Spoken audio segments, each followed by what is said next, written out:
The McLaren 720s isn't just a supercar, it's a statement. Released in 2017, it marked a new chapter for McLaren. Lighter, sharper, and more powerful than anything they'd ever built before. With a twin-turbo V8 pushing over 700 horsepower, active aerodynamics, and a carbon fiber monocoque, the McLaren 720s isn't just a supercar, it's a weapon. Now, most owners would leave it stock, and honestly, who could blame them? But this one's a little different. You see, this one's been modified by Liberty Walk, a Japanese tuning company known worldwide for their aggressive wide-body kits and boundary-pushing designs. Their signature style? Bolt-on fender flares, slammed ride height, and looks that will turn heads, whether you love it or hate it. This build takes the 720s from refined performance to pure street presence. This is where McLaren meets madness. Let's go check it out.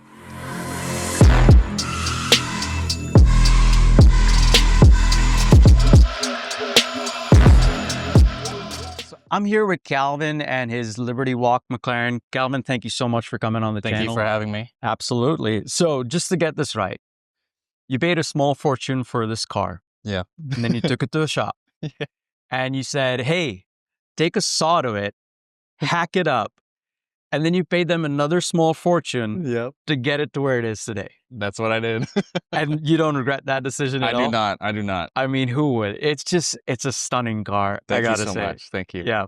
So what made you choose the McLaren 720s? And did you look at any other cars before picking this one? I've always wanted a McLaren. Okay. I used to have a 12C. Oh, nice. Yeah. So that's what got me into a McLaren. Yeah. And I just love how it's fast, it's light, it's V8 twin turbo. Yes. And I've tried everything else too. So this is probably my favorite. Nice. So my main question is, did you ever consider keeping it stock, or was this always the plan? Originally, I wanted to keep it stock. Okay. But it's always been my dream to do a Liberty Walk car. Nice. In my lifetime. Yeah. So when Liberty Walk came out with this is when I just got the car. So perfect opportunity. Serendipity, yeah. Yeah. Love it. So it came out, they released it online, and I was like, I should probably do this. And I called them up, and I was fourth one in line, and I ordered it. It was going to take 6 weeks, and yeah, that's what happened. Okay. So what shop did you have do the work? So originally I had LTMW do the work because SEMA was actually looking for a third car because their third person dropped out. Okay. So I would be the third person. Yeah. And I was like, yeah, let's do it. It was like, it was 6 weeks out as well. Nice. And I shipped it to California. Well, at the time my car wasn't running because I was doing warranty work. So we had to ship it. Yeah, seriously. So we had to ship it to California. Yeah. And then they worked on it. They did the whole body.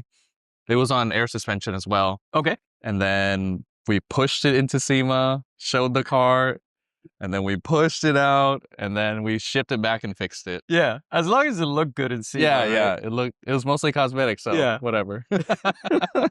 So which booth was the car displayed at? It was at a Toyo Tread Pass, okay, which is like a pretty popular, like modified area. Yeah, but it's outdoor, but it's still very popular. A lot of traffic through there. Yeah. I was sponsored at the time with the few companies that put me there. So nice. Was there ever a point in the build where you thought to yourself, like, I think I've done too much. I've taken it too far. Bitten off more than I can chew. Honestly, I'm the type to keep going. Okay. So I would like to go crazier and crazier. I like to be different. So when I did the Liberty Walk, I was like, what else can I do? Wait, really? Yeah. The only thing I probably wouldn't do is performance because of McLaren reliability. Yeah. I mean, 700 bhps. It's a lot. It's a lot to start with. It's a rocket, dude. Yeah. It's so light. It's fast. Sometimes I can't even handle it. Have you had any moments where you're like almost spin out? Quite a few actually. Really? Quite a few. Yeah. It took me by surprise, but I was like, oh, this thing should be able to handle it. Yeah. So why Liberty Walk specifically? And did you consider any other companies like Rocket Bunny? Rocket Bunny wasn't out yet. There were other companies like Duke Dynamics. Okay. 1016, Rift. Yeah. But I've always been a Liberty Walk fan with all their other cars. Yes. Like their 458, Yeah. Aventador, Huracan. So. And did you see their Mura and Oh, that Countach too. That kits? thing Like, is insane. Insane. I love their Yeah. style. I love it. So walk me through the build. What exactly did you do to take the car from stock to what we see now? Let's see. Number one, it used to be black. So okay. it has a Inositech chalk gray on it. Okay. Liberty Walk has fenders, side skirts, Yeah. diffuser. I had the wing on there, but I took it off for now because Okay. I'm doing something else. I'll tell you about it later. Okay. BBS wheels. I lowered it. Top speed exhaust. Rift Nice. catless downpipes. Yeah. And a March Motorsports tune. Okay. Oh, and I just got a Duke Dynamics hood. Yeah. Duke Dynamics what? Hood. Oh, nice. Yeah. Okay. Sweet. I thought you said you weren't going to do performance mods. I mean, nothing crazy. It's just stage one. Yeah. Okay. Like not like 1,000 horsepower. Yeah. You take from 700 to like just a little 750. bit. Yeah. Just a smidge. Just a smidge. Yeah. And how did you find somebody willing to put a Liberty Walk kit in your car? At the time, Liberty Walk only had like certified installer. Okay. But you can get any body shop to do it as long as they can ship the kit to you. Okay. Yeah. And just to make sure, they actually did cut parts of your car. They cut that thing up. So it's never going back to stock.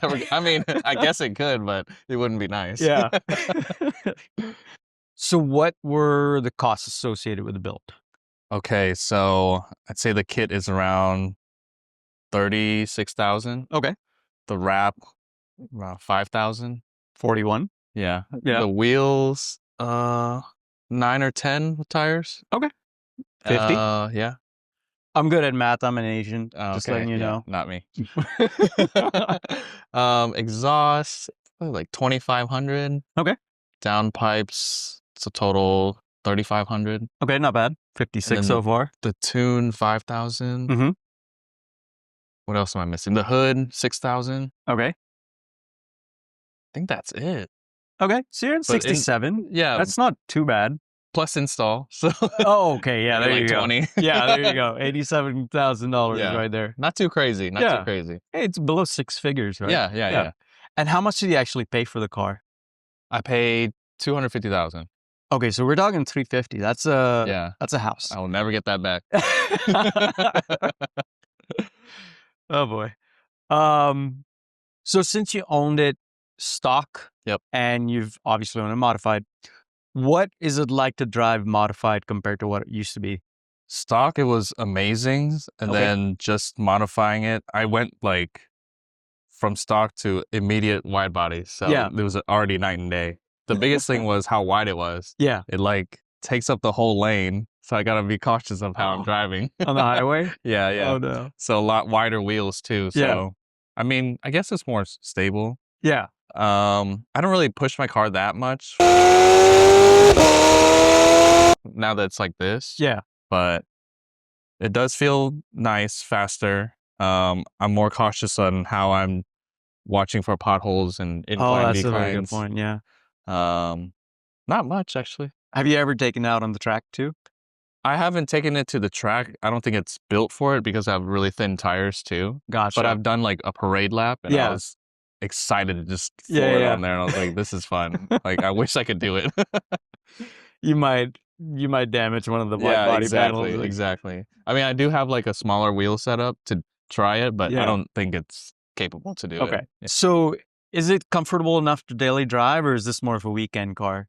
I think it's very comfortable. Okay. I think anybody can drive it every day. I've been through like other cars. I've had a Porsche. I've had a Huracan. Nice. I've driven like R8s. Yeah. Ferraris. I mean, Ferrari's pretty nice too, but this suspension's insane. I feel like it's Rolls-Royce style. Yeah. Like it's adaptable. I think it's hydraulic, or magnetic or something. Yeah. So it eats up everything on the road. It's just so smooth. And you mentioned it was on airbags before, but that's not the case anymore? Yeah. So I think it was more of a prototype air suspension. Okay. So I just put it back to stock. And when it was on airbags, it was kind of like floaty. Didn't feel like... You're driving a big Chrysler? Yeah. It didn't feel right with the car. So put it back to stock and it was much better. Okay, nice. Yeah.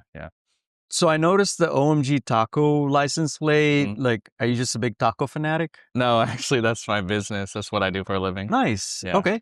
That's OMG Tacos in Richardson, right? Yeah, we have 3 locations Nice. actually. Richardson, the Colony, and our new one in Salina. Okay. How long have you done that? It's almost 10 years now, Oh, actually. wow. Yeah. Okay, nice. Yeah.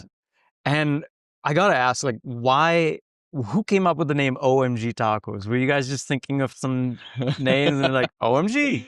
Yeah, actually, that's how we kind of thought about it. We Okay. had a different name before. and Yeah. I'm not gonna say it, but Okay. me and my ex co-founder, Yeah. we were coming up with names, and we just randomly thought of it. We're like, let's do OMG tacos. We're like, OMG, yeah, let's do that. And my favorite food is tacos. Yeah. It's weird, but I Yeah. love it. I love it. So the story is actually pretty crazy. Yeah. We were at a bar drinking one night, and he's like, let's open a business. And I was like, cool, let's do it. And the next day we went to go get a lease at a broken down building, and the landlord's like, didn't even care what kind of business we were doing. He's like, all right, you guys can have You it. can just have it. It's Yeah, drugs. which is like the Yeah. craziest thing. Like, no landlord would do that, but they're just like, do whatever. And he's like, what should we do? And we were thinking about other foods like burgers, pizza, wings, anything. Yeah. And he was like, let's just do tacos. I was like, oh yeah, we should do tacos. And he's like, let's sell it for $1. And there's no way we would make it with No, $1 each. Definitely So not. that's how it started. And social media at the time was really big, and that's how we blew up. Nice. Okay. So do people ever assume that you're like some kind of rapper or something when you show up in this car? Actually, I haven't had that assumption yet. Okay. I do joke around with people and say like, this is my grandma's car, or this is a rental, but I end up telling them that it's mine, and they ask me what I do for a living. So Okay. that happens pretty often. I mean, I bet. And actually, the crazy thing is, when I'm driving on the highway, people would roll down their windows and ask me questions. I'm Really? like, I can't answer you. I can't answer you. And this car, crazy attention. Everyone's sticking their heads Oh, up. absolutely. Yeah. Yeah. So what's like the craziest reaction you've ever got to the car?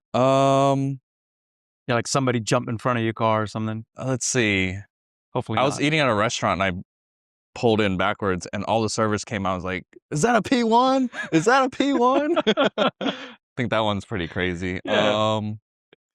I've seen kids like jump up and down of their parents' cars when I'm like driving. Nice. And they're like, hey.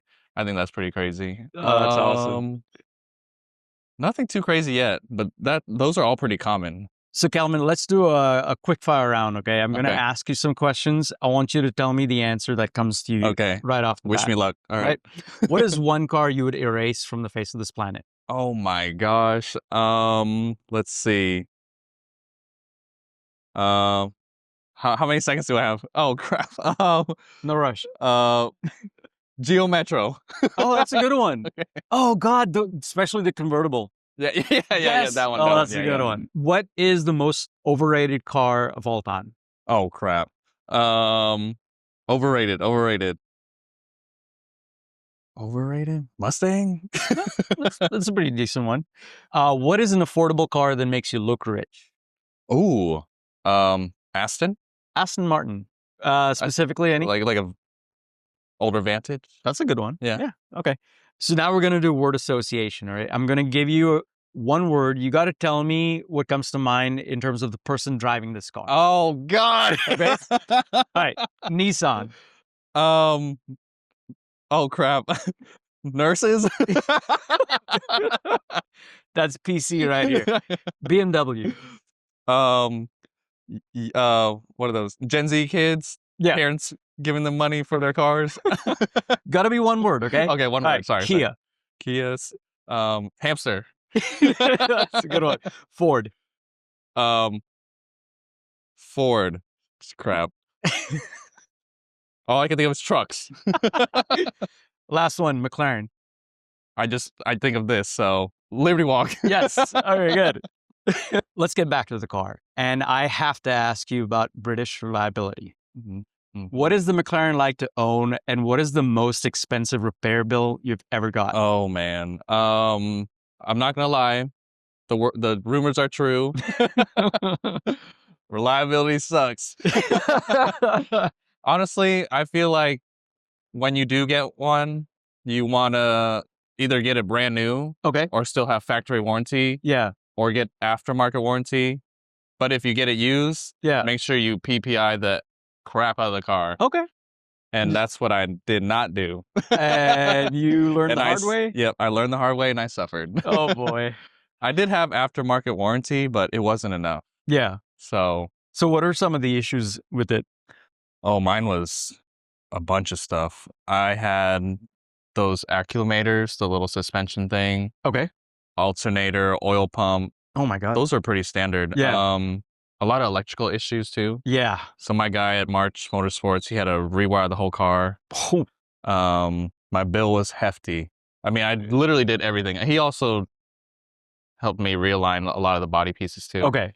But that bill alone was like $50,000. Oh, my God. It was painful. That's the whole car. Yeah, that's the whole car. So has That's it... an M3. Well, yeah. Like 2 E92s if you know. No, I'm kidding. Nick has the E92. I love it. It's beautiful. I see it. I used to have one. Nice. Yeah. Nice. So has it been reliable since then? Yes, everything has been amazing. I feel like it's bulletproof now. Like March Motorsports did a really good job at doing preventative maintenance too. So I've been enjoying the crap out of the car. Nice. It's everything I would have wanted. Yeah. So do you have any regrets about buying the car and building it the way you did? I have zero regrets. Okay. I actually love it so much. I think the one thing I would trade for it is a 765 LT MSO Spider. Ooh, yes. With the color I want, the interior I want. Yeah. But that's the only thing I would trade it for. Okay. I can't think of anything else that I would want unless it's a hypercar. But you know, we're not at that level yet. Yeah. So apart from the 675 LT, like, do you think you'll ever sell this car? I don't think I can because it's chopped up. But if someone's willing to pay, I will sell it. Okay. Yeah. Like Nice. the dollar amount I want. Yeah. What do you think that would be? The cost? Yeah. Thanks for helping me out. Maybe like close to 300, maybe. Wow, that's a pretty big loss for you though. Yeah, it's a loss, but Yeah. I don't think, a lot of used cars, people don't buy the aftermarket parts to it. Yeah. So Yeah, true. I get it, guys. I get it. Don't roast him in the comments. He already knows. So thanks for sharing all these amazing details about your car, Calvin. And thank you so much for being on the show. Thank you for having me. Absolutely. And we're going to put Calvin's Instagram up on screen. Be sure to follow him and check out his amazing car. And be sure to like, comment, and subscribe to the channel. We're going to bring you some amazing builds. So catch you guys in the next video.